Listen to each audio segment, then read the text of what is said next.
नमस्कार, आप देख रहे हैं all India progressive politic association, वो मंच जहां हम बात करते हैं प्रगतिशील राजनीति की, उन मुद्दों की जो जन सरोकार से जुड़े हैं, वो मुद्दे जो देश में प्रगति लाएंगे या फिर प्रगति की बात करेंगे। और आज इन्हीं मुद्दों पर बात करने के लिए हमारे साथ मौजूद हैं doctor Satyendra Tiwari, cardiologist from Tenderpalm hospital. स्वागत है सर आपका। धन्यवाद मैडम। सर, जैसा कि मैंने आपको बताया कि एक ऐसा मंच है जहाँ पे हम प्रगतिशील राजनीति के बारे में बात करना चाहते हैं, हम उन मुद्दों के बारे में बात करना चाहते हैं जो बेसिकली प्रोग्रेसिव पॉलिटिक्स को बढ़ावा दें। तो सर, जिस तरह की राजनीति इस समय हो रही है देश में, उसको लेके आप क्या सोचते हैं? उससे आप कितना संतुष्ट हैं या फिर उसमें क्या बदलाव देखना चाहते हैं? देखिए, एक सामान्य आदमी की तरह मेरी सोच ये है कि जो रोज़मर्रा की ज़रूरतें हैं वो लोगों की पूरी नहीं हो पा रही हैं, ऐसा लग रहा है। और ये हमेशा से ही चैलेंज रहा है कि कोई भी सरकार हो। और ये जैसे किसानों का मुद्दा है या आपको महंगाई देख लीजिए, तो ये सब चीज़ें ना कॉमन मैन को बहुत ज़्यादा इफेक्ट करती हैं। तो मुझे लगता है इनको ज़रूर सरकार को मुद्दा बना के आगे बढ़ना चाहिए। और इसी पे, क्योंकि ये 80% लोगों की ज़रूरतें हैं, तो इसी को बेस करके अगर आगे बढ़ें तो मुझे लगता है इससे ज़्यादा फ़ायदा होगा। सर, अगर हम सरकार की बात ना करके हम और पॉलिटिकल पार्टीज़ की बात करें, तो कहने को तो हर पॉलिटिकल पार्टी अपने आप को लोकतांत्रिक पार्टी कहती है, पर क्या एक्चुअल ज़मीनी लेवल पे ये पार्टियाँ लोकतांत्रिक होती हैं? देखिए, इस पे तो ज़्यादा मैं कमेंट नहीं कर पाऊँगा, लेकिन लोकतंत्र तो है अपने देश में। और मुझे ऐसा लगता है कि क्योंकि जब मैंने पढ़ाई करी तो मुझे अपने हाई स्कूल इंटर तक मुझे नहीं पता था कि मैं किसी धर्म से जुड़ा हूँ या क्या है। तो मुझे लगता था कि ये लोकतंत्र ही है, सब लोग एक जैसे हैं। लेकिन जब हम बड़े होते हैं, जब पॉलिटिक्स देखते हैं या अपने सराउंडिंग में देखते हैं, तो हमें जाके पता चलता है कि यार ये हिंदू है, ये मुस्लिम है।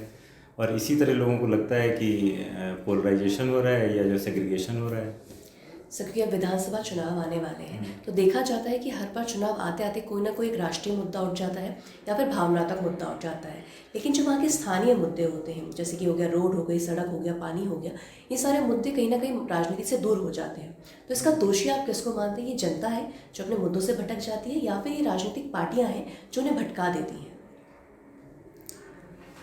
मुझे लगता है कि राजनीतिक पार्टियों का जब वो चुनाव जीत के आते हैं तो डेफिनेटली हर पार्टी को मैंने देखा है वो काम करती हैं, शुरुआत में रोडें भी बनती हैं, सब कुछ होता है। और जहाँ आप रोड बनवाते हैं तो उससे बहुत बड़ा डेवलपमेंट होता है फ्यूचर का। और ये आजकल मतलब जितने भी हाईवेज बन रहे हैं, चाहे पिछली सरकारों में बनाए या इन सरकारों में जितने भी बनाए, उससे हमें फ़ायदा तो मिल रहा है। जहाँ जहाँ रोड बनी वहाँ डेवलपमेंट हो रहा है। लेकिन ये कुछ समय के बाद फिर ये ऐसा लगता है कि स्टेगनेंट हो गया है।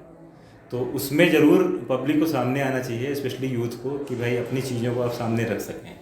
सर, यूथ की आप बात करें तो आपको क्या लगता है कि अभी हम अपने प्रदेश की अगर बात करें, तो यहाँ के प्रदेश, लखनऊ या उत्तर प्रदेश के जो यूथ हैं, उनकी अभी क्या ज़रूरतें हैं? आपको क्या लगता है कि उनकी क्या मांगे हैं अभी?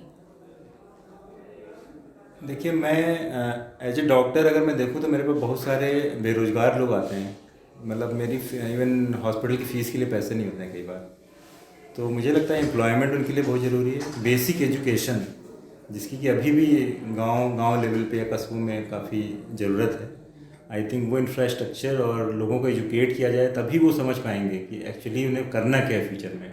और एम्प्लॉयमेंट मिलने के लिए मुझे लगता है कि एक तो एम्प्लॉयमेंट का जनरेट होना, और दूसरा अपने आप को एम्प्लॉयमेंट के काबिल बनाना, दोनों चीज़ ज़रूरी है। तो सर, क्योंकि आप चिकित्सा व्यवस्था से जुड़े हुए हैं, तो अभी क्योंकि हम कोरोना की 2 बार झेल चुके हैं, तीसरी लहर भी आ चुकी है, तो आपको क्या लगता है कि इस बार पिछले बारों के मुकाबले हम लोग कितना तैयार हैं इस कोरोना से लड़ने के लिए? या फिर अगर हम सिर्फ सरकारी हॉस्पिटल्स की बात ना करें, प्राइवेट हॉस्पिटल्स की बात करें, तो वो कितना तैयार हैं इस चीज़ से लड़ने के लिए?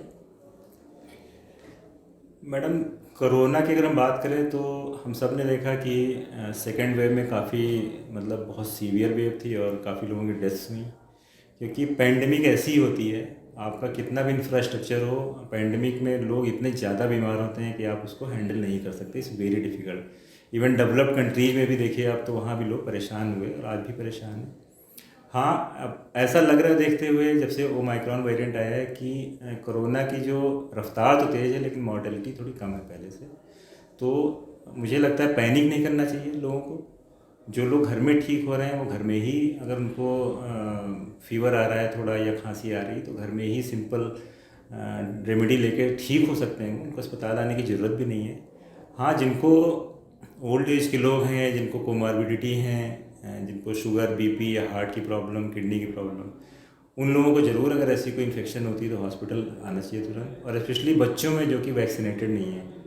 तो मुझे लगता है बच्चों को ज़रूर अगर कुछ फीवर आता है कुछ तो अस्पताल आना चाहिए, कोविड टेस्ट कराना चाहिए, क्योंकि उनमें हो सकता है ये सीवियर रूप से फैल सकता है कुछ लोगों में, क्योंकि वैक्सीनेटेड नहीं है वो लोग। जी, तो सर देखिए, देखा जाता है कि जितने भी अगर हम चिकित्सा व्यवस्था की सिर्फ बात करें देश में, तो हमारे पास हॉस्पिटल्स तो बहुत है, इंफ्रास्ट्रक्चर भी है, लेकिन वहाँ पे डॉक्टर्स की कमी कहीं ना कहीं देखी जाती है। तो इसमें आपको क्या लगता है कि कहाँ पे वो कमी है जिसको हमें पूरे करने की ज़रूरत है? देखिए हॉस्पिटल मतलब आज मैंने देखा है कि पिछले 2 साल में गवर्नमेंट ने भी बहुत सपोर्ट किया है, और उससे पहले से ही गवर्नमेंट सपोर्ट कर रही है। तो हॉस्पिटल बनते जा रहे हैं, लेकिन शिक्षकों की कमी भी होती जा रही है। उसमें पढ़ाने वाले जो टीचर्स हैं, जो लेक्चरर्स हैं, उनकी कमी हो रही है मेडिकल कॉलेजेज में। दूसरा है हॉस्पिटल्स में भी डॉक्टर्स की कमी है। अगर आप रेशियो देखें तो नंबर ऑफ पेशेंट्स और डॉक्टर का कमी रहता है, और उस स्थिति में भी डॉक्टर ये है कि अपना पूरा क्योंकि जो उसे सिखाया गया पढ़ाया गया कि भाई पेशेंट की सेवा सबसे ऊपर है, बाकी चीज़ें बाद में। तो मुझे लगता है और लोगों को एजुकेशन की तरफ, मेडिकल एजुकेशन की तरफ हायर लेवल पे, सुपर स्पेशलिटी में बहुत कम लोग हैं, और जो बेसिक लेवल पे हैं, जहाँ पे क्लिनिक्स होती हैं, जहाँ पे लोगों को सुविधाएं नहीं हैं, वहाँ पे भी एजुकेटेड लोग पहुँचें, ताकि फर्स्ट स्टेप पे ही सही तरीके से ट्रीटमेंट हो जाए। सर, आपने एजुकेशन की बात की, शिक्षा एक सिस्टम की बात की, तो आपको क्या लगता है कि किस तरीके से हम अपने देश में शिक्षा का जो स्तर है उसको हम बढ़ा सकते हैं, उसके लिए क्या कदम उठाने की ज़रूरत है? मुझे लगता है कि ये दोनों चीज़ें पैरेलल चलती हैं, इकोनॉमी और एजुकेशन। उसके बाद डिपेंड करता है गवर्नमेंट की पॉलिसीज़ क्या हैं। जैसे विलेज लेवल पे काफ़ी पॉलिसीज़ होती हैं, कुछ स्कूल गवर्नमेंट बनवाती है, उसमें फ्री एजुकेशन भी दी जाती है। इवन सिटीज़ में भी फ्री एजुकेशन का प्रावधान है। कुछ हम अगर स्टेट्स की बात करें तो जैसे दिल्ली में काफ़ी अच्छा एजुकेशन का काम हुआ, काफ़ी लोगों को शिक्षाएं मिली। वैसे ही और भी स्टेट्स में चलता है काम, और थोड़ा बढ़ाने की ज़रूरत है, क्योंकि बहुत लोगों के पास पे करने को पैसे नहीं हैं।